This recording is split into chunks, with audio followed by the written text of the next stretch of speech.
ಸ್ನೇಹಿತರೆ, ಮುದ್ರಾಂಕಗಳ ಆಯುಕ್ತರ ಕಚೇರಿಯಲ್ಲಿ ಖಾಲಿ ಇರತಕ್ಕಂತಹ ಗ್ರೂಪ್ ಡಿ ಹುದ್ದೆಗಳಿಗೆ ಅಂದರೆ ಜವಾನ್ ಹುದ್ದೆಗಳಿಗೆ ಆಫ್ಲೈನ್ ಮುಖಾಂತರ ಅರ್ಜಿ ಕರೆದಿರ್ತಾರೆ.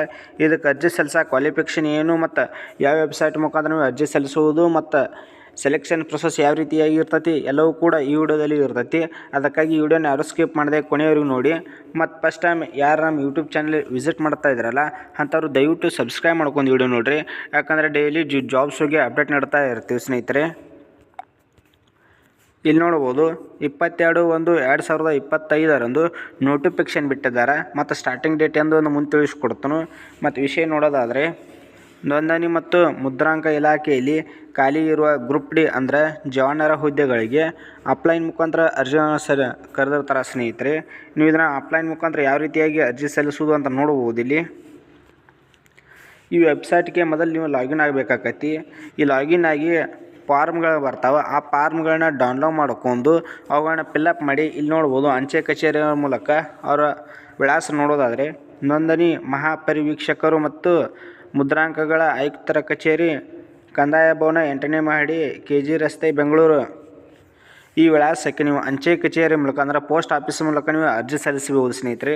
ಮತ್ತು ಆ ಫಾರ್ಮ್ಗಳನ್ನ ನಮ್ಮ ಗೌರ್ಮೆಂಟ್ ಜಾಬ್ ಅಪ್ಡೇಟ್ ಟೆಲಿಗ್ರಾಮ್ ಗ್ರೂಪ್ನಲ್ಲಿ ಹಾಕಿರ್ತೀನಿ. ಅಲ್ಲಿ ಹೋಗಿ ನೀವು ಫಾರ್ಮ್ಗಳನ್ನ ನೋಡ್ಕೋಬೋದು ಸ್ನೇಹಿತರೆ. ನೋಡ್ಕೊಂಡು ನಾವು ಫಿಲ್ಲಪ್ ಮಾಡಿರಿ.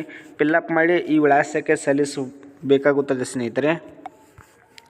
ಇಲ್ಲಿ ನೋಡ್ಬೋದು, ಅರ್ಜಿ ಸಲ್ಲಿಸುವಾಗ ಏನೇನು ಡಾಕ್ಯುಮೆಂಟ್ಸ್ಗಳನ್ನ ಬೇಕು ಅಂತ ನೋಡೋದಾದರೆ, ಶೈಕ್ಷಣಿಕ ಪ್ರಮಾಣ ಪತ್ರ, ಕಾಸ್ಟ್ ಇನ್ಕಮ್ ಮತ್ತು ಕನ್ನಡ ಮಾಧ್ಯಮದಲ್ಲಿ ನೀವೇನಾದರೂ ಕಲ್ತಿದ್ರೆ ಕನ್ನಡ ಮಾಧ್ಯಮ ಸರ್ಟಿಫಿಕೇಟ್. ಮತ್ತು ಅದನ್ನು ಮಿಸ್ ಮಾಡಬೇಡ್ರಿ, ಯಾಕಂದ್ರೆ ಗ್ರೇಸ್ ಮಾರ್ಕ್ಸ್ ಇರ್ತಾವೆ ಸ್ನೇಹಿತರೆ. ನೀವು ಕನ್ನಡ ಮಾಧ್ಯಮದಲ್ಲಿ ಏನಾದರೂ ಕಲ್ತಿದ್ರಂದ್ರೆ ಆ ಡಾಕ್ಯುಮೆಂಟ್ಸ್ಗಳನ್ನ ಯಾವುದೂ ಕೂಡ ಮಿಸ್ ಮಾಡಿದ್ರೆ ಹಚ್ಚಿರಿ ಅದಕ್ಕೆ. ಮತ್ತು ಆಧಾರ್ ಕಾರ್ಡ್ ಇನ್ನಿತರ ಮಾಹಿತಿಗಳನ್ನ ನೀವು ಅದಕ್ಕೆ ಅಟ್ಯಾಚ್ ಮಾಡಿ ನೀವು ಅರ್ಜಿ ಸಲ್ಲಿಸ್ಬೋದು. ಮತ್ತು ಅರ್ಜಿ ಸಲ್ಲಿಸಲು ಪ್ರಾರಂಭ ದಿನಾಂಕ ನೋಡೋದಾದರೆ 28/1/2025 ಅಂದ್ರೆ ಅಪ್ಲಿಕೇಶನ್ ಡೇಟ್ ಈಗಾಗಲೇ ಸ್ಟಾರ್ಟ್ ಆಗೈತಿ. ಮತ್ತು ಕೊನೆಯ ದಿನಾಂಕ ನೋಡ್ಬೋದು. ಇಲ್ಲಿ 28/2/2025 ಇದು ಕೊನೆಯ ದಿನಾಂಕ ಆಗಿರ್ತೈತಿ. ಇಷ್ಟೊಳಗೆ ನೀವು ಇದನ್ನು ಅರ್ಜಿ ಸಲ್ಲಿಸ್ಬೋದು ಸ್ನೇಹಿತರೆ. ಮತ್ತು ನೀವು ಅರ್ಜಿ ಸಲ್ಲಿಸೋಕೆ ಯಾವುದೇ ರೀತಿಯಾಗಿ ಅರ್ಜಿ ಶುಲ್ಕ ಇರುವುದಿಲ್ಲ. ನೀವು ಪೋಸ್ಟ್ ಆಫೀಸ್ನಲ್ಲಿಯೂ ಕೂಡ ಯಾವುದೇ ರೀತಿಯಾಗಿ ನಿಮಗೆ ಅರ್ಜಿ ಶುಲ್ಕ ಇರುವುದಿಲ್ಲ. ಮತ್ತು ಲಿಖಿತ ಪರೀಕ್ಷೆ ನೋಡ್ಬೋದು ಸ್ನೇಹಿತರೆ. ಯಾವುದೇ ರೀತಿಯಾಗಿ ಎಕ್ಸಾಮ್ ಕೂಡ ಇರುವುದಿಲ್ಲ. ಡೈರೆಕ್ಟ್ ಸೆಲೆಕ್ಷನ್ ಇರ್ತೈತಿ. ಅಂದರೆ 10% ನೀವು 10ನೇ ತರಗತಿಯಲ್ಲಿ ಪಡೆದಂಥ ಅಂಕಗಳ ಮೇಲೆ ನಿಮ್ಮನ್ನ ಸೆಲೆಕ್ಟ್ ಮಾಡ್ಕೋತಾರೆ ಸ್ನೇಹಿತರೆ. ಮತ್ತು ಇದಕ್ಕೆ ಅಪ್ಲಿಕೇಶನ್ ಹಾಕೋಕೆ ವಿದ್ಯಾರ್ಹತೆ ನೋಡೋದಾದ್ರೆ ಇಲ್ಲಿ ನೋಡ್ಬೋದು.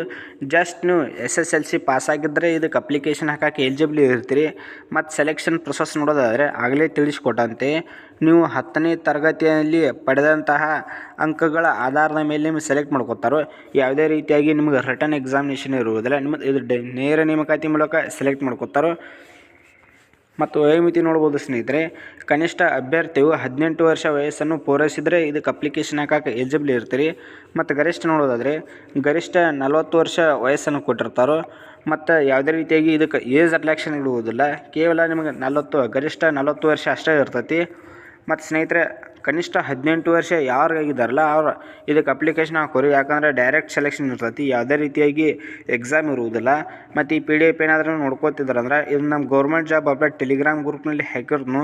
ಅಲ್ಲಿ ಹೋಗಿ ನೀವು PDF ನೋಡ್ಕೋಬೋದು. ನೋಡ್ಕೊಂಡು ಇದಕ್ಕೆ ಅಪ್ಲಿಕೇಶನ್ ಹಾಕೋರಿ ಸ್ನೇಹಿತರೆ.